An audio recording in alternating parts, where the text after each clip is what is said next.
Hey, everyone. Welcome back to another episode of A Few Short Minutes, the pod, where I like to remind you it literally just takes a few short minutes a day to rewire your brain for habit change. You guys, today I have a really good friend of mine. Her name is Natural, and Natural is a coach just like I am, but unlike me, she specializes in families with children that are medically fragile. Her son Legacy was born with CDH, which she will be expanding on in a little bit. And so Natural and I bonded because, very much like my Bryce, for those of you that don't know, my oldest son was born without an immune system. And so he's considered medically fragile. And that was a whole thing.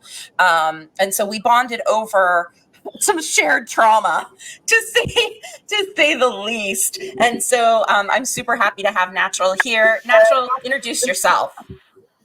Hello, all. I am Natural, and yes, as Stacy, my friend, said, I am the mother of a child who was born with CDH. CDH is an acronym for Congenital Diaphragmatic Hernia.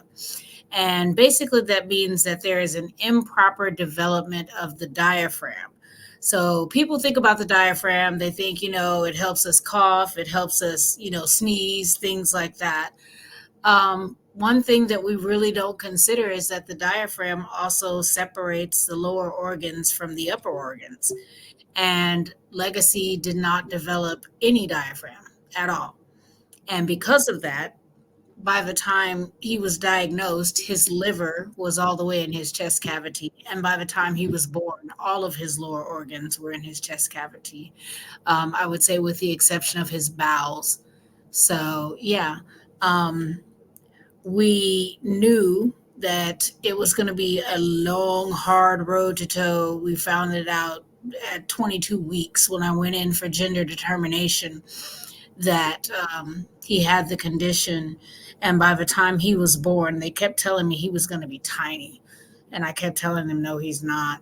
But by the time he was born at 9 pounds, 6 ounces, one lung was the size of a peanut, one lung was the size of a pecan, and his heart was malformed.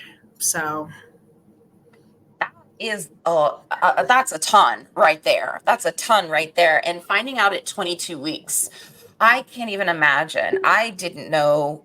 I mean, Bryce was in the world for 22 months before he was diagnosed, and so I can't imagine going those last 18 weeks with this news. How did that feel? Tell me about some of the feelings and some of the thoughts that you were having when the doctor said, "Hey, this is what's happening with your pregnancy." well, fortunately, while I did not I was considered to be a high risk pregnancy anyway because of being diabetic. And so I was seeing a maternal fetal medicine specialist, not just, a regular OBGYN. And I did not like him at all. However, the very best thing even in discussing what we could do, the first thing he said was termination is an option. And I was like, okay, so termination is an option. And what else? And he said, well, termination is an option. And I think he said that to me the way he did because he knew how severe Legacy's case was, that Legacy did not have a diaphragm. I said, we've said it. If you say it again, I'm going to come across the table. And he said, you could go, and we live in Ohio.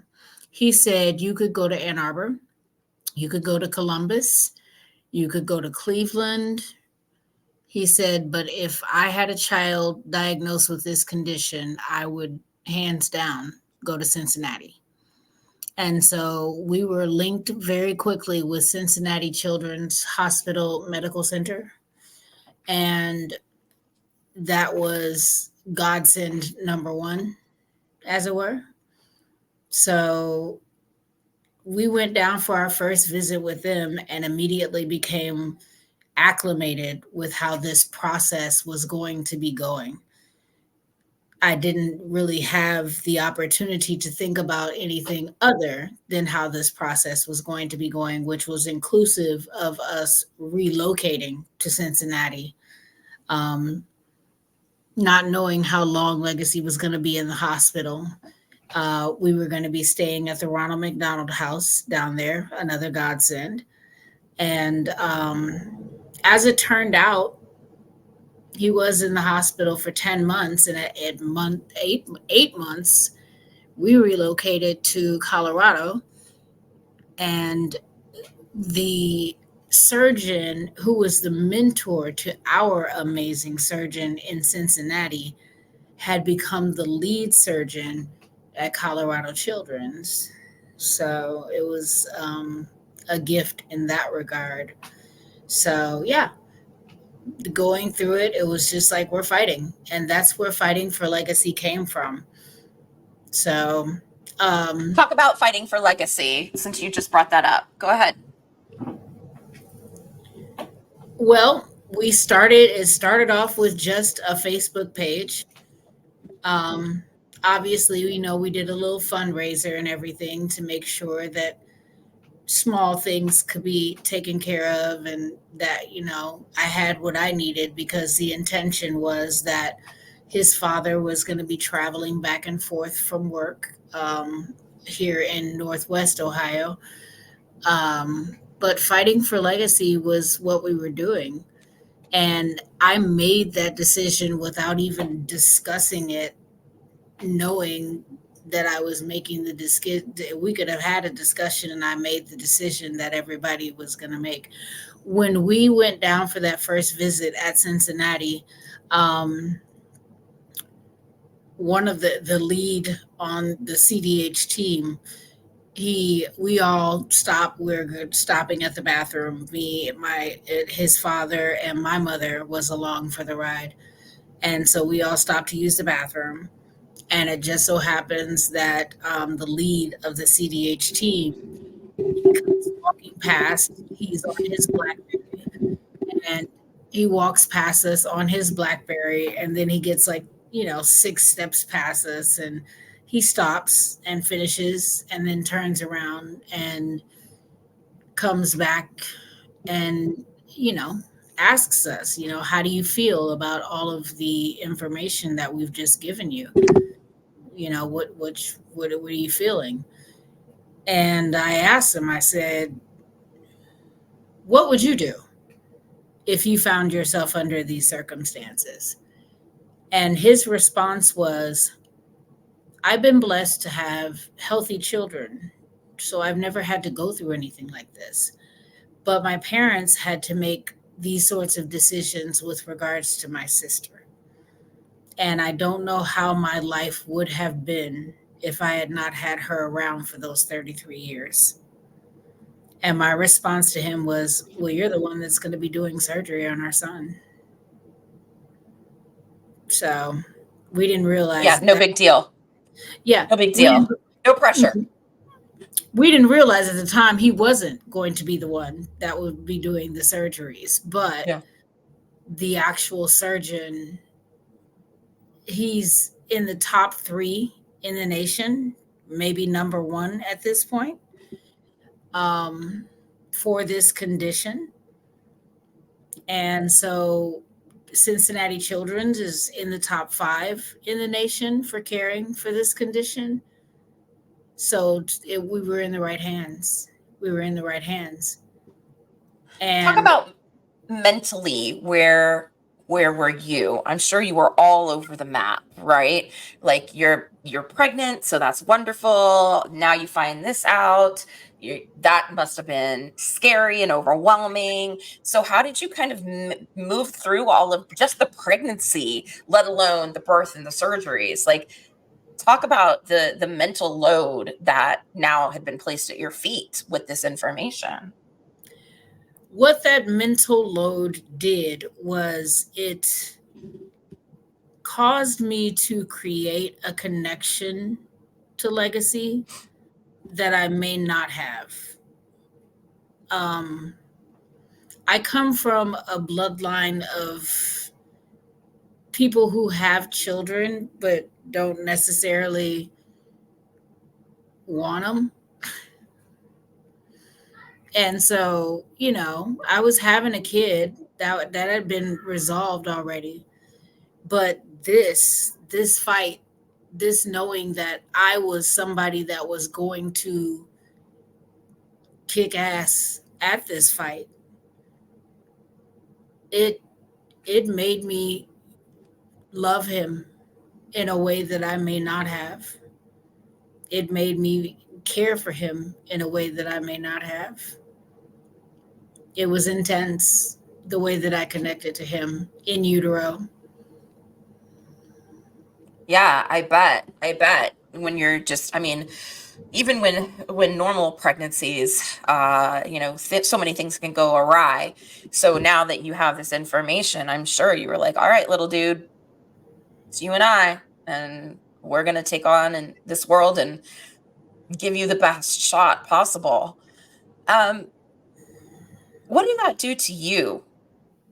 You, not you as a mother, but like natural. How did that sit with you? What happened with your mind? It was and has been even up until very recently. It was challenging because of who I was and my practices and what it is I did, and having to basically sit everything down. All of the parts and components that made natural now had to be focused on legacy.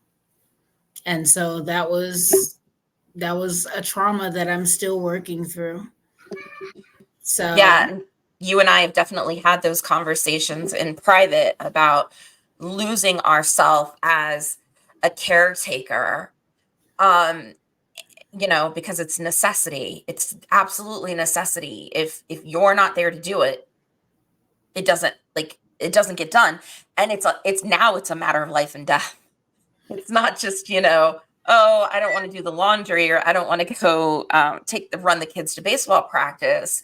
This is an endless string of doctor appointments and hospital stays and Ronald McDonald House living. And talk about those first couple of months with Legacy in the hospital and all the surgeries.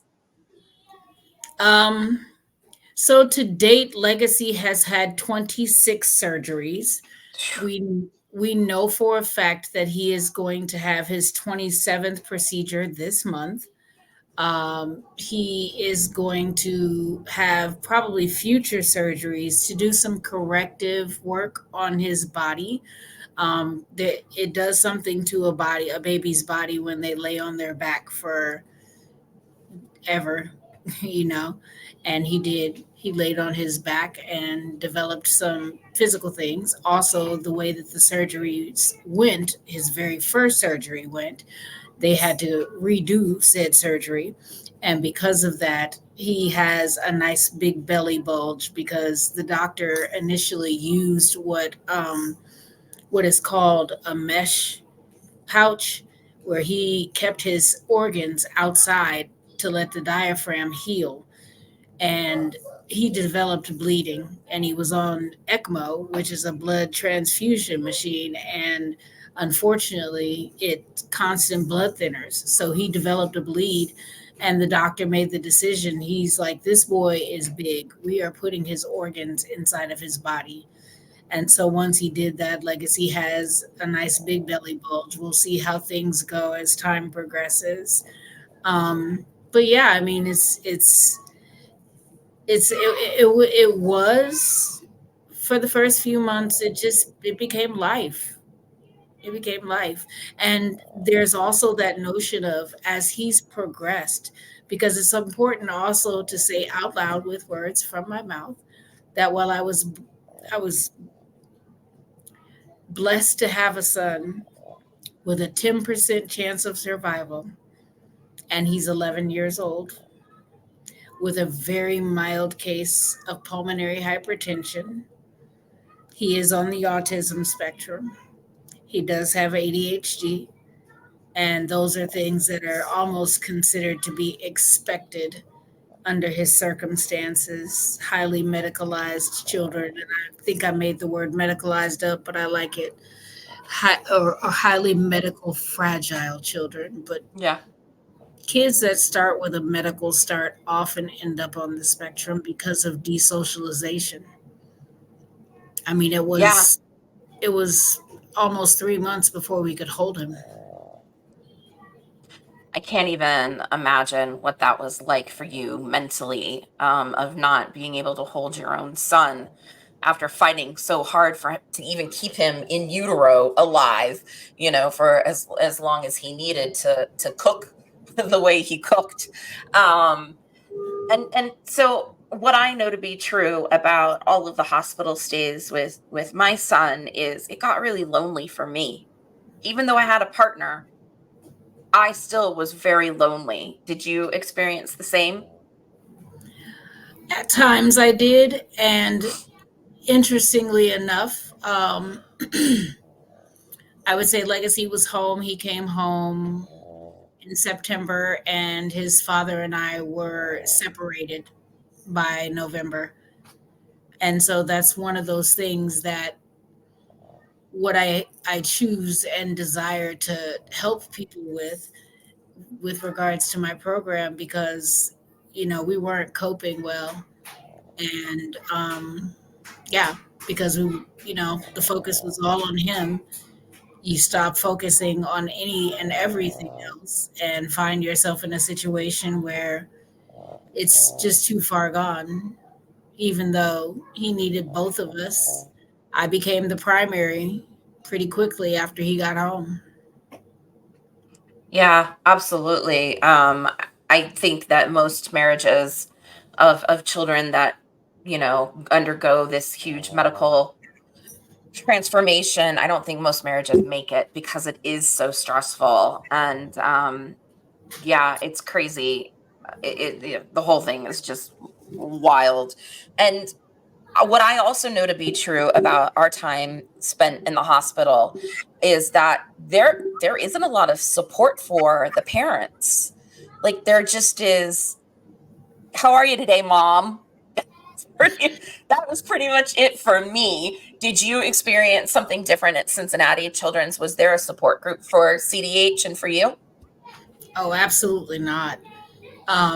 Absolutely not. And there's a fine line. The medical support was amazing. The Ronald McDonald House was superb.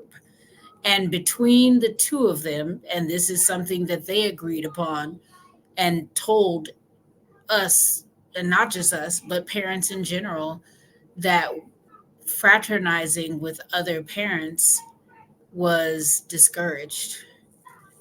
And so you are supposed to experience just your kid and your kid's circumstances and how it's impacting you and your family.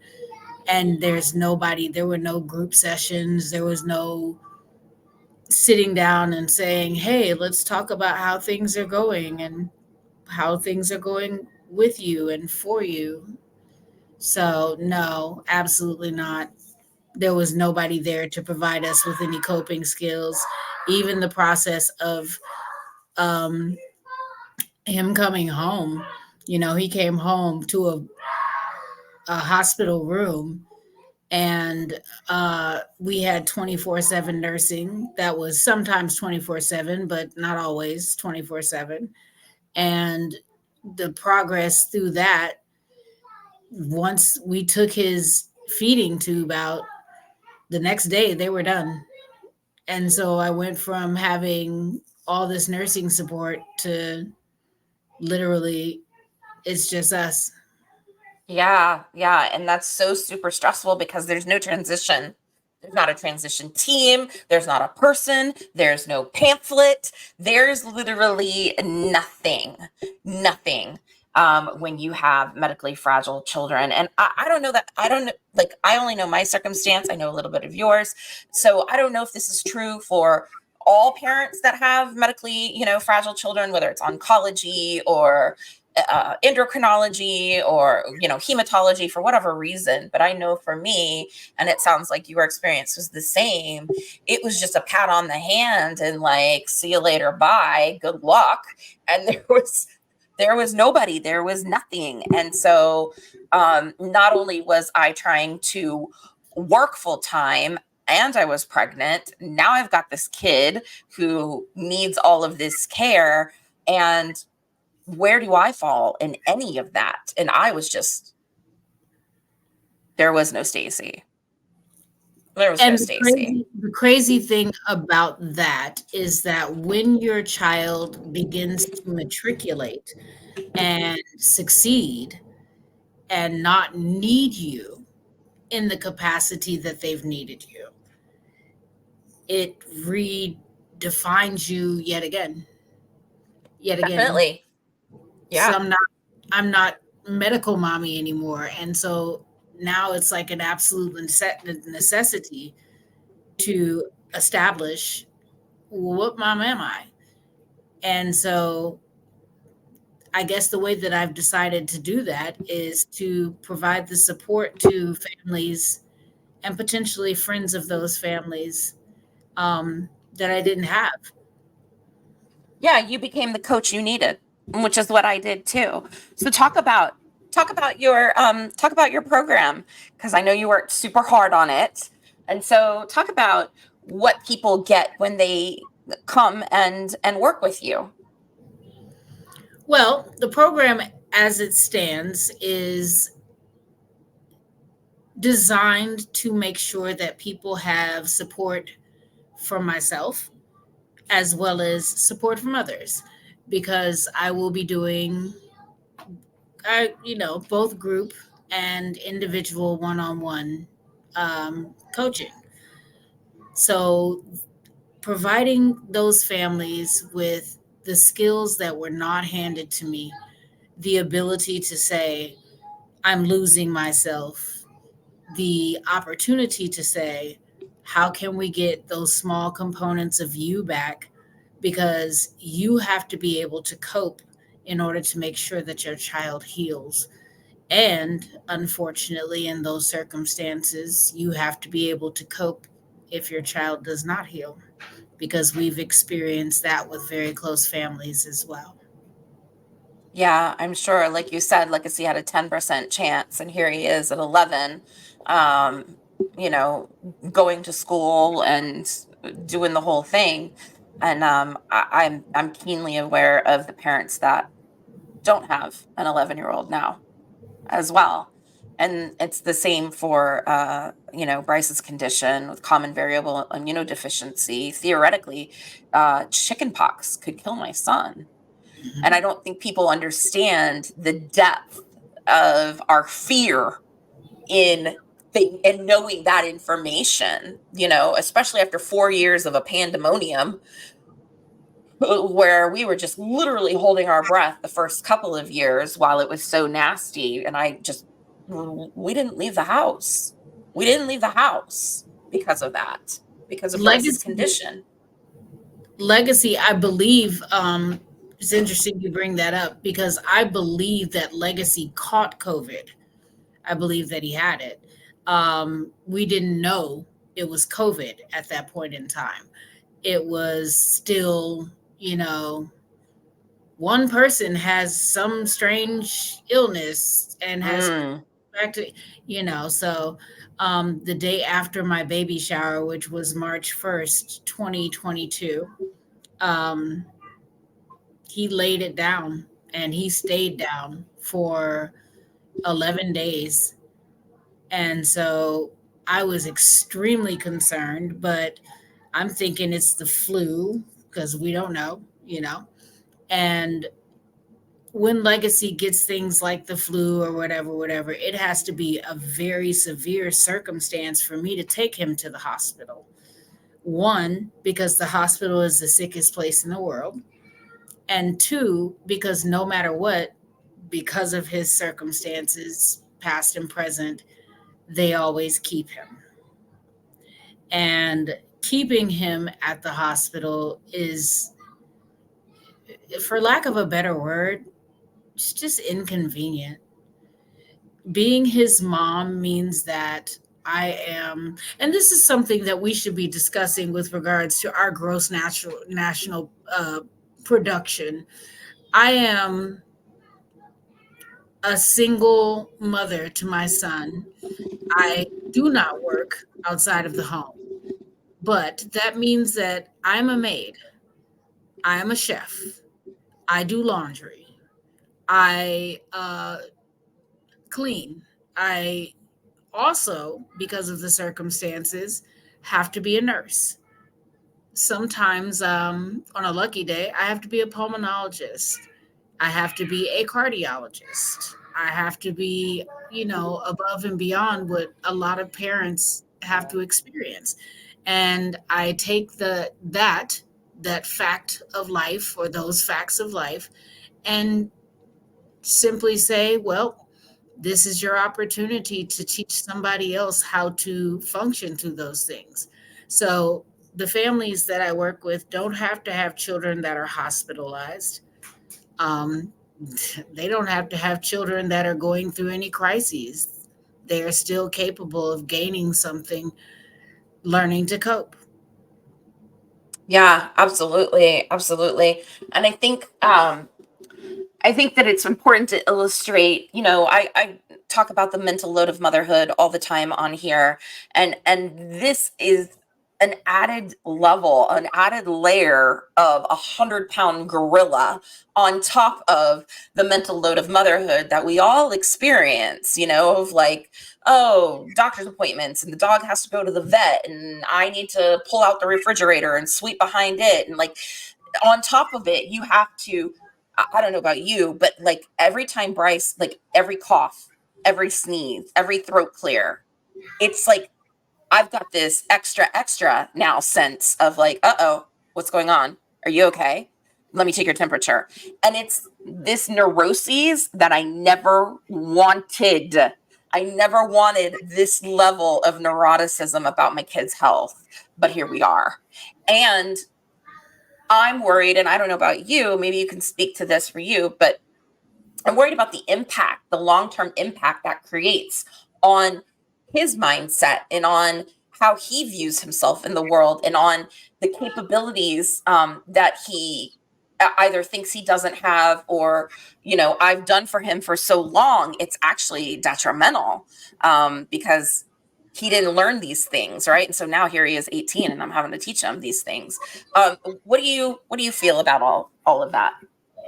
I think I'm the latter. I think that I have definitely, having had to be so engaged with the medical side of things, created and the medical side of things too. I mean, I can blame both, but the reality is that legacy is now this spoiled kid who doesn't know how to take out the trash. And so these are the things that we are working on with him at this point in time, how to be responsible, um, because you're going to need to be able to do that. Clearly, you're surviving, and you're surviving. I have bust my tail to make sure you survive. So now you get to put in some work.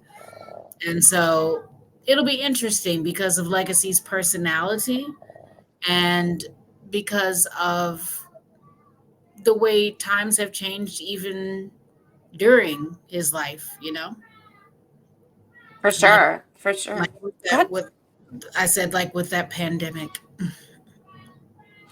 Oh yeah, absolutely. Absolutely.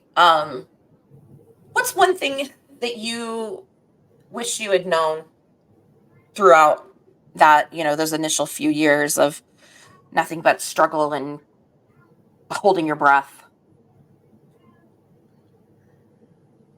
I wish I had known that he'd turn 11, because now I'm dealing with a teenager who's got a whole new personality and bag of tricks. So didn't consider that. Didn't consider, even as I've watched him grow and develop. Um, I again wish that, I get it. What was I became the coach that I needed, and so we're coping. Um, and he is still healing. The pulmonary hypertension side of things is about his heart function, but there will never not be concerns with regards to his lung function. His lungs are wonky. One of them developed beautifully. The other one is very, very odd. And so the flu literally can kill my child. Yep. Um, but it takes extreme circumstances of him having the flu for me to hospitalize him, because if I take him to the hospital, they are going to hospitalize him. Yeah, I So, don't think enough people understand what happens at that kind of level. Um, when your child is medically fragile and they're hospitalized, your world stops. Like whatever you had going on outside of that hospital room no longer happens. So if you had doctor's appointments of your own canceled, if you were expected at work, not so much. How are you going to pay the bills then if you can't go to work? I was, yeah, it's crazy. Also, you're not provided meals. So now you've got the extra expense of being in the hospital room, not getting meals for yourself, so having to eat out, so you're not at home, like, even if you got groceries at home, you ain't got them in the hospital. And so that's an added expense for the parent that doesn't stay in the hospital. They have the added expense now of commuting. I mean, it is just a whole new bag of problems, issues, and challenges when you are hospitalized. There is no sleep because hospitals are hospitals and they're running 24/7. And every 4 hours, at the very least, somebody's coming into your room checking your kid, let alone the machines and all of that beeping. So there is just not no, to mention that you also have a medically fragile child who has a younger sibling.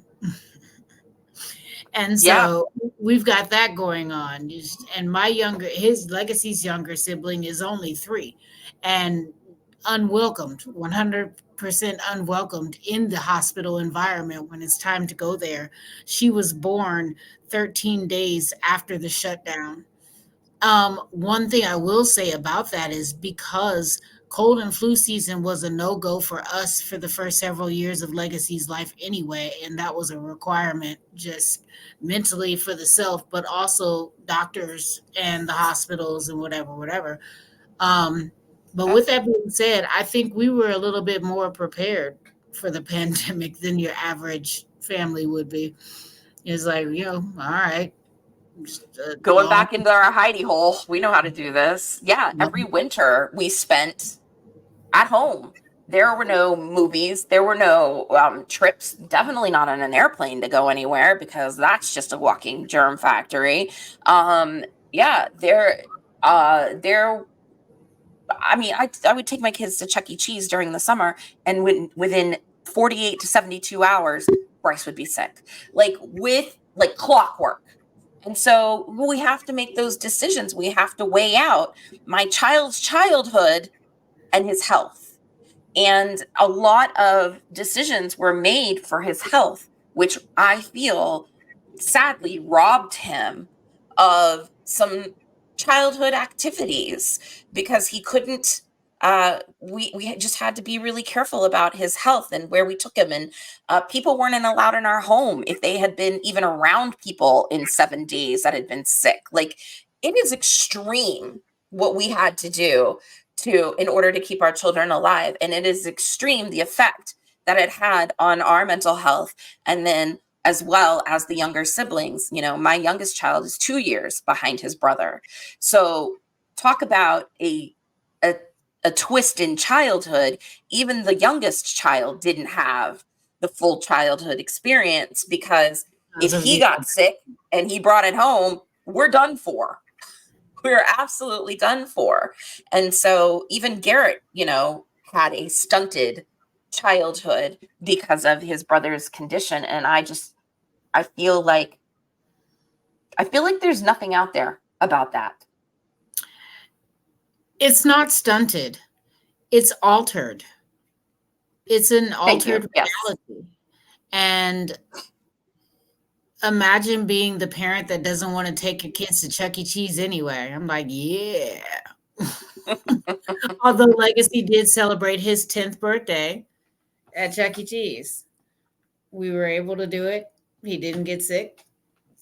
And so everything turned out just fine. Um, Two different conditions, obviously. But yeah, Right. it's still a thing. And so as stunted, quote unquote, as things may have been, they've been extremely privileged as well. Extremely privileged. Because I mean, yes, I they know they my get you in a capacity that other children don't get their parents, right? Because you have to be there. There's no vacationing without your kids. There's no day day trips with your spouse, which leads to the unraveling of your relationship because your spouse now has to take a back seat, several back seats, um, in front, behind your child, and it's just not ideal. It's not ideal for a relationship at all. And then I know that this one, some I had some resentments because I felt like it was all on my shoulders all the time, and all my husband got to do was go to work and come home, and he had it easy. When I was trying to juggle a job and juggle my son's health condition. um, yeah, talk about the realization of like this relationship's done. How was that for you? it ended woof. It ended violently. And that was kind of it was shocking that we were not, after everything that we had been through, after all of the things that we had created together, after the lifestyle that we had established with one another, the understanding of one another that we shared, the the sameness in us, that after I, was not going to allow him to be violent with me, he decided to divorce me, or to leave me, as it were, because we Yeah. split and did not get divorced for 5 years after that. So Oh yeah, that's a whole other ball of wax, you guys. Health insurance, whole other ball of wax. we are Even fortunate. We're Go ahead. fortunate in that Legacy was eligible for Medicaid, like prior to being born, and because I do not work outside of the house, he is also eligible for SSI. Obviously, these are not large amounts of money, but the healthcare end of itself. Legacy left Colorado Children's having his father's insurance having covered the entire bill, which came to about $31 million. 10 And months in the hospital, $31 yeah, million. yep. I And can't even fathom that amount of money. everything since then has been covered by Medicaid. So we've been very fortunate in that regard. All of his medications are covered, all of his doctor's visits are covered, all procedures are covered, everything, even his glasses. So we've been very fortunate. Yeah, now that Bryce is 18, he's aging out of that program. So the program you're talking about is called the Katie Beckett program. It's part of Medicaid. It's not based on income need. It is based on medical necessity.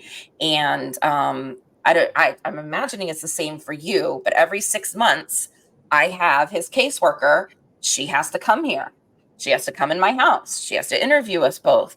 Every 3 years, I have to gather a ton of information from his specialists and doctors and submit it to the state and say, please continue to cover us. So it's not just a one and done.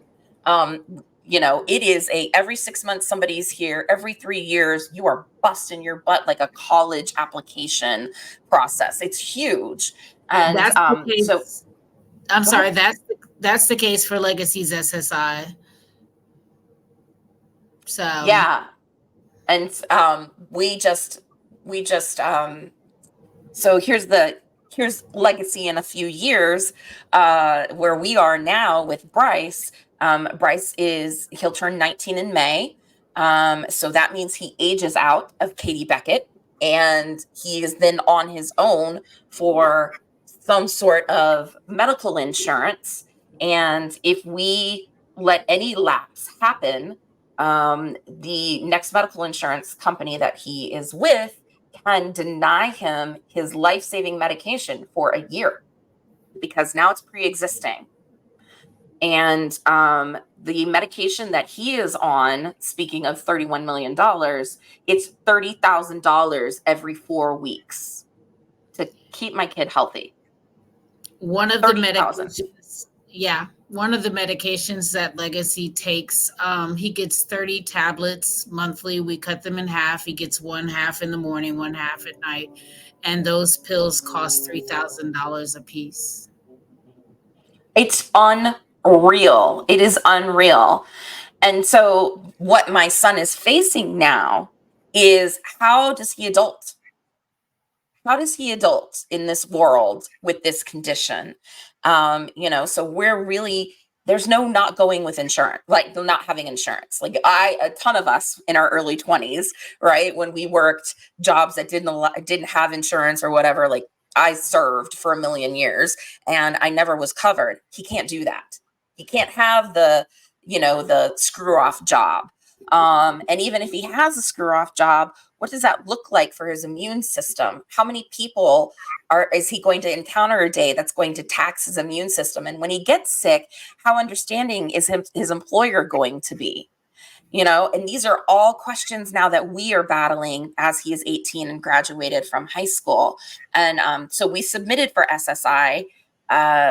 Don't know when that's going to be determined, yes or no. We have no clue. And not that I want him to be on SSI forever and a day, but we have to as a backup right now because we don't know what him working looks like. And just the health insurance period, $30,000. 30,000, it's a car. It is a car every month. Every It's a month. it's a house in some cities. It is a house in some cities. That's true. It might be a rundown shack, but it is a house in some cities. And that's just not how you want your child to start their adult life off. This just saddled with this medical debt hanging over his head of what possibly reasonably could be a challenge for him. Um, what are your current concerns for legacy and life right now? Um, well, with regards to what you're saying about Medicaid, it functions a bit different from my understanding. As long as Legacy is not working, he is considered to be low income. That is after he matriculates, into adulthood. And if he's not working, he's low income and thus he is eligible for Medicaid. And so we will have to apply for Medicaid. And that's depending on his circumstances, at that point in time. It's not the same as not having an immune system. It's not. And so I do believe that at some point in time, Legacy, he'll be able to go get a job. He'll be able to, if that's what he chooses to do, he'll be able to do those things. What I concern myself with is the oddities that are attached to the autism spectrum, as well as the ADHD. I concern myself about him being my little weirdo. There's nothing wrong with that. Socialization is interesting for him. At best, we'll say interesting. And, it takes a very special kind of kid to get with Legacy and be able to be like, yeah, I can be cool with this guy. And so I know that Legacy wants friends. He's been fortunate enough to go to school, and in going to school, establish, friendships with his classmates and things like that. But outside of that, he doesn't really have a network of friends. Yeah. So, and it's not because of his, being fragile. It's just because he's strange. And by strange, just to put it out there, like my kid, we don't call it obsession, we call it perseveration. He perseverates over things like handicap placards and addresses and license plates. And so these are the things that flashcards, these are the things that really matter to Legacy. And it actually helps.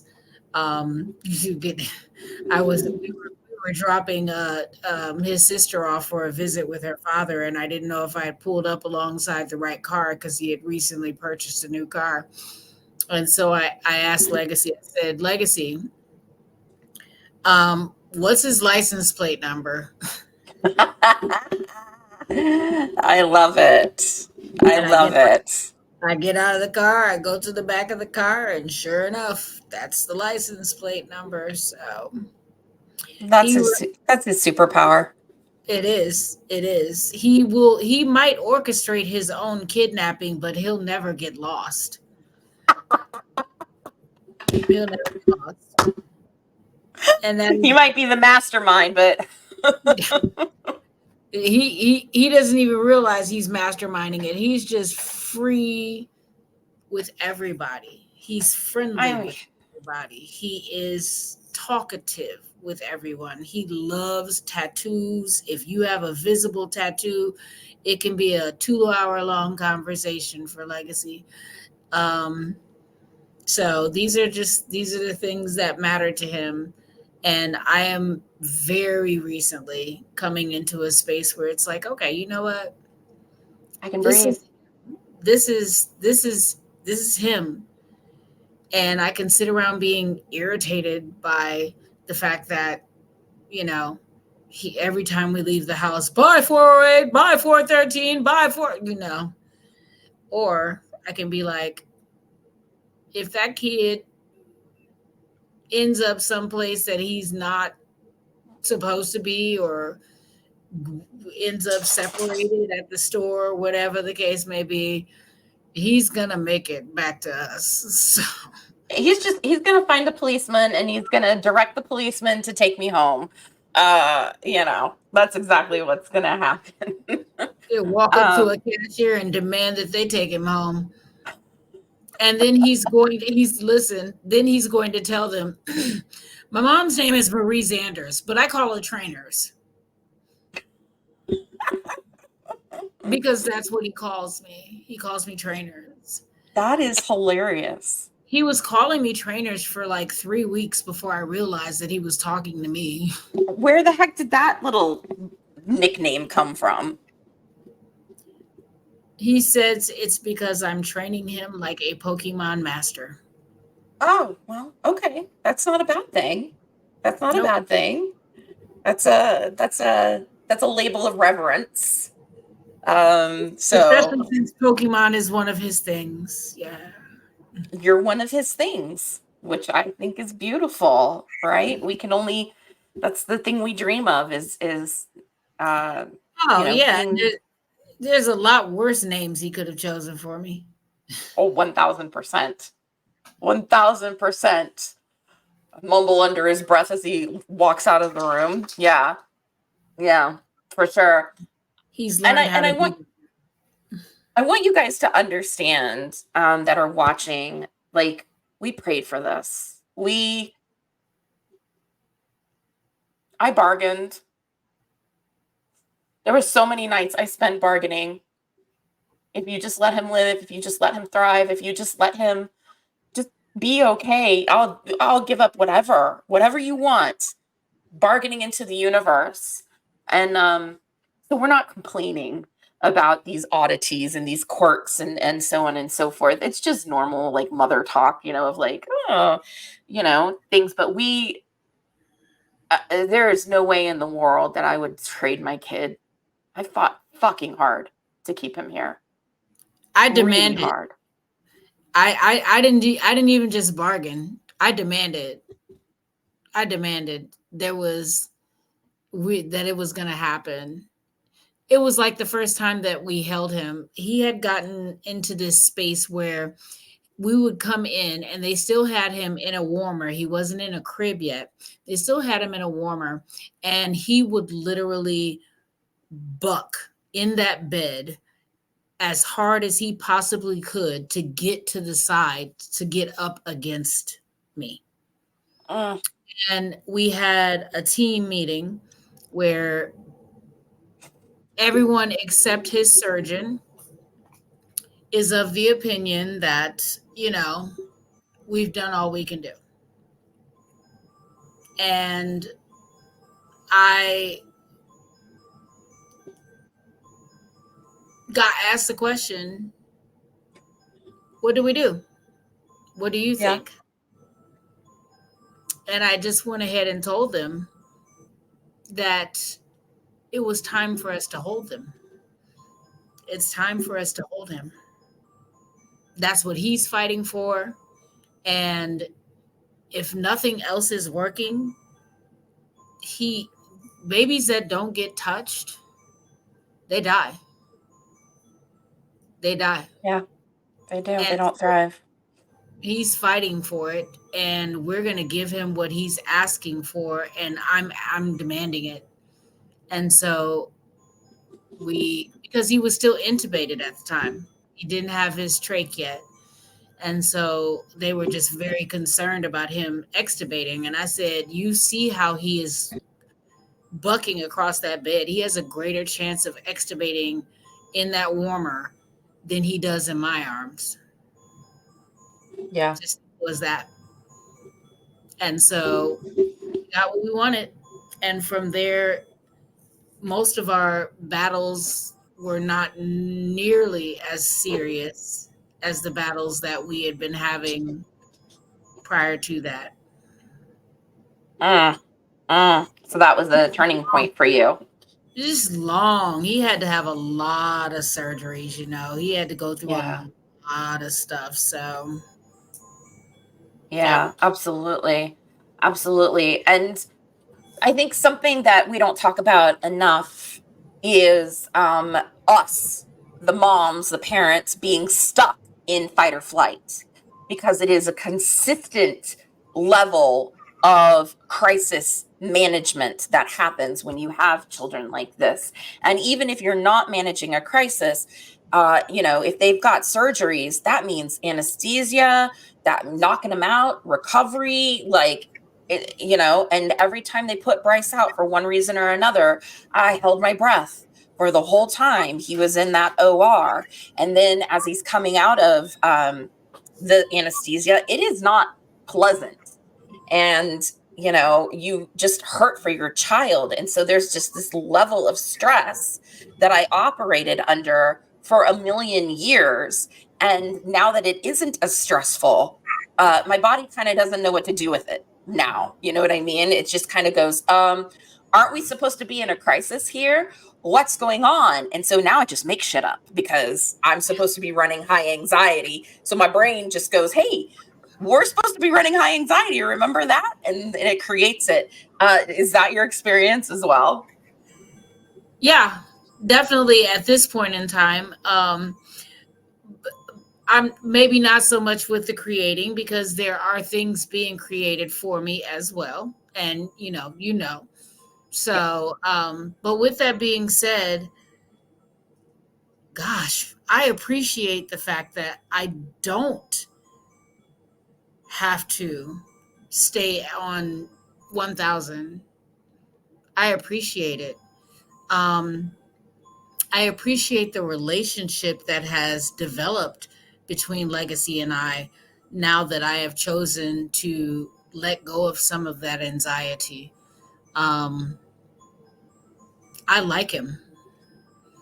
And that's not always the case. I mean, of course, we love our kids, but we don't always like them, you know. And he's a pretty likable kid on top of that. And I know that I have hands in that, that he is a result of, me. Your love.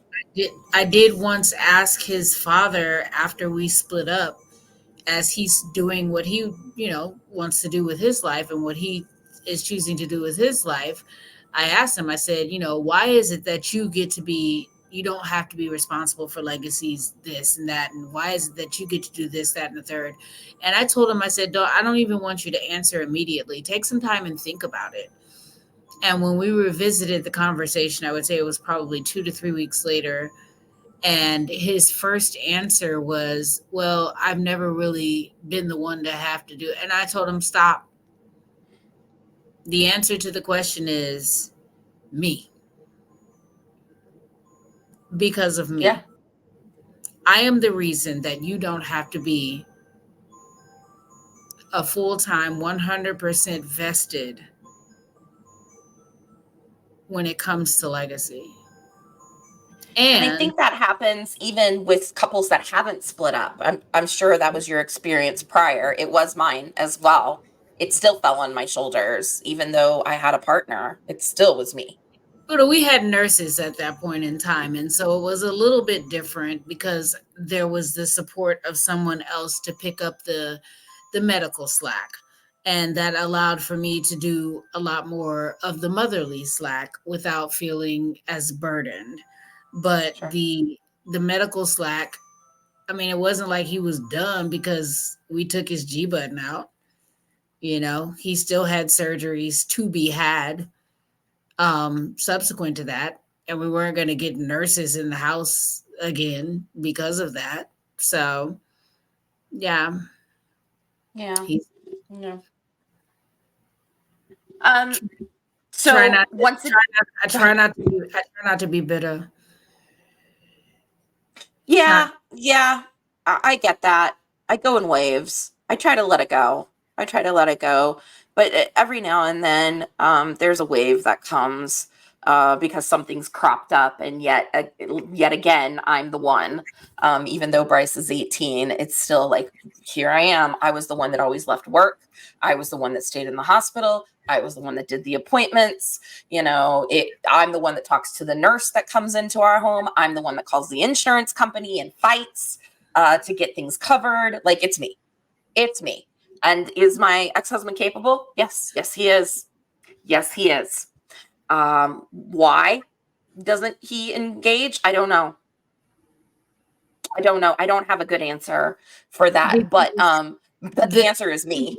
is you The because answer you is me. Yeah. yep. Yeah. I've gotten to a point where I require very specific engagements. When legacy has to have procedures, and this started when we were still in Colorado. When legacy is scheduled for procedure, you will be responsible for getting him to procedure. I will be responsible for picking him up from procedure. So whatever it is you have to do with your schedule to be there during said procedure, you are his father just as much as I am. Um, Unfortunately, he got a little bit of a lung thing last month because that's when he was supposed to have his cardiac catheterization. And his father came, picked him up, took him down there. I can't I can't take my 3-year-old daughter down to Cincinnati Children's Hospital and expect that, things are going to go smoothly. She can't go. And I can't just drop legacy off. It doesn't work that way. Oh my gosh, even if it would, you wouldn't be able to. I would never just be like, and I saw a parent, that's what killed me is when we were in the hospital, weeks at a time, I saw parents like leave their kid and go home at night. And I was just floored. I left to go to work and that was it. And there was somebody there, either my mother or his dad, which it was usually my mother, because I wasn't about to leave him alone while I was going to work, and I slept there every night. So even if you could drop him off, I know you wouldn't be able emotionally to drop him off because that's your baby and you fought really fucking hard to have him here. And that'll be that one time something go wrong, and then I gotta Oh, go and hard. then there's that. Then I gotta go hard on everybody, and you know, here I am trying to be a more peaceful myself with 2024 rolling in. So yeah, you know, the so I'm waiting for the response with regards to the procedure that he has to have. They decided not to do the procedure because his lungs were foggy, but he's been for chest x-rays, he's been for um visit with the pulmonologist. Everything is good. Um so he's prepped and ready to go. However, that procedure is scheduled for 6 o'clock in the morning, and I don't like 6 o'clock in the morning, and that requires for me to travel down to Cincinnati and be there, overnight. Yeah. And that's hotel stay. It's, because it's very, very difficult getting short term with Ronald McDonald. But with that being said, I also have his sister to consider. Sure. I can't take her. I Right. can't, No, she's 3. yeah, I She's can't take every her. bit of 3. Yep. So these are just a few of the things that you help your clients deal with, cope with, understand, feel their way through, right? Because I don't know about you, but I stuffed a lot of shit down. I stuffed a lot of shit down that I really shouldn't have stuffed down, because then it ends up being a detriment to me, right, on top of it all. And so this is what you do in your program. Tell people where they can get more information about your program, where they can find you, contact you if they have questions. Again, you guys, this isn't just for CDH children. This is for parents of medically fragile children, because no matter the diagnosis, as you've seen here today, there is common threads that run through our experience that Natural now is able to help you navigate. And these are things that her and I had to learn on our own in a long span of time. And so she can shorten that window for you. So tell everybody where they can find you, Natural. The two easiest places, and this is just to book a call, is just to say, hey, let's talk. So the first place would be the website, obviously, which is fightingforlegacy.net. And it's in updatable status, to show that I'm not just working with families of babies with CDH, that I will be working with families of medically fragile children. And also, there is a Facebook page, Fighting for Legacy. So I can be reached there as well. So all of that'll be in the description below, you guys. Go ahead, like, subscribe, follow,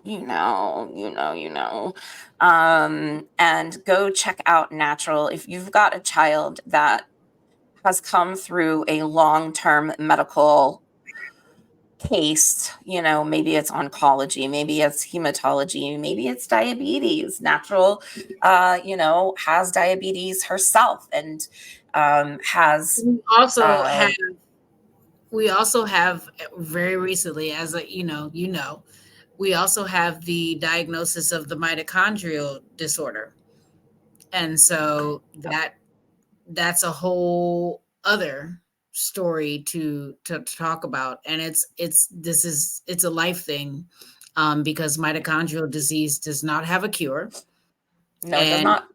it is all about managing it, all about managing it. And so, yeah, when you think about mitochondrial DNA being the building block for the entirety of the human form, and my son simply just did not make a diaphragm, that to me was his first symptom of having that particular condition. That makes sense. That makes sense. Yeah, they kicked that around a long time for Bryce too. It was inconclusive. But what we do know, even if he does have it, it's mild. And so for you guys to kind of understand, the mitochondria is the powerhouse of the cell. You guys remember that from, 10th grade biology. So what this looks like in a mild form for kids like my son is like just kind of this general lack of energy. It's not the teenage laziness. It's just kind of a general lack of energy. And if he does have energy, it wanes really fast. He burns it through it really fast. And when he does that, it takes days for him to recover. So days of napping, sleeping 12 hours and then napping through the day because he just doesn't have the energy to sustain and subsist, let alone grow. And so that's always been something that we've managed with him as well. And it sounds like you're doing that with Legacy as well. Yeah. So, with regards to symptoms of the mitochondrial disorder in Legacy, like I said, I think that the CDH was the first big one. He and his sister, she had two seizures before age. Well, she was before 2 and under when she had them, and come to find out, these are typically the first symptoms with babies that have this particular type of mitochondrial disorder. And for me, um, it's affected me. And what you just described about your son is literally it's my battle right now because Yeah. um, I stay I stay exhausted. I stay exhausted, particularly when I exert. And with this move, and I just moved and everything, Yeah. it's been a challenge, but we're getting through it in ways that I wasn't sure we would. And we are, Legacy's just got an attitude all the time. I don't know if that's mitochondrial disorder or not. No, it's being an asshole 11-year-old, um, which is great. Which is Yeah. great. At the end of the day, fantastic. I'm glad that he can be an asshole 11-year-old. Yeah, he'll make some comment about things not being done around here, and I'd be like, "Oh, okay, go get that box over there. You take that up to Yeah. your room. Oh, You, you you want it go done? right You gonna ahead." do it? All Yeah, right, here we go go. Here we go. And again, you guys, this just goes to prove, Natural has developed a level of resilience through all of this trials and tribulations that she can help you shortcut to. She can help you develop this resilience in a shorter amount of time than 11 years and 26, almost 27 surgeries. So go reach out to her if you've got a child that is, just medically, you just have to really, and this could also be for like ADHD. It could be for autism. It's not just literally like medically, physically fragile. It could be that mental, emotional fragility as well. So go check her out. Fightingforlegacy.net. Again, it's in the description. And if you guys have any comments or questions for Natural, throw them below and I will make sure that she sees them, maybe comes and answers them herself. And I just want to thank you so much, my friend, for being here and for sharing your journey and Legacy's journey and, just being yeah. vulnerable. If any of you guys drop comments and stuff like that, there's going to be a part 2 to this. I will be amazed, and I will say, Stacy, part 2. There was one question, and now we're going to do another hour because there was one question. Um, Take me up on it, friend. Deal. Coming from somebody who was scared to record this. So I'm just going to throw you out on Front Street at the very end of this. So there you go, my friend. She's wanting a part 2. She didn't even want to do part 1. We call that growth in an hour. So I love it. I love it, and I am here for it. So again, thank you guys for joining me today. Remember, it takes just a few short minutes a day just a few short minutes of mindfulness a day to really change your life, change your behaviors, change your habits, change your emotions, the way you feel, and rewire your brain. So thanks again for joining me. Natural, thank you so much for being here. And we will see you for part 2, apparently, in sometime in the near future. Take care, you guys, and have a great day.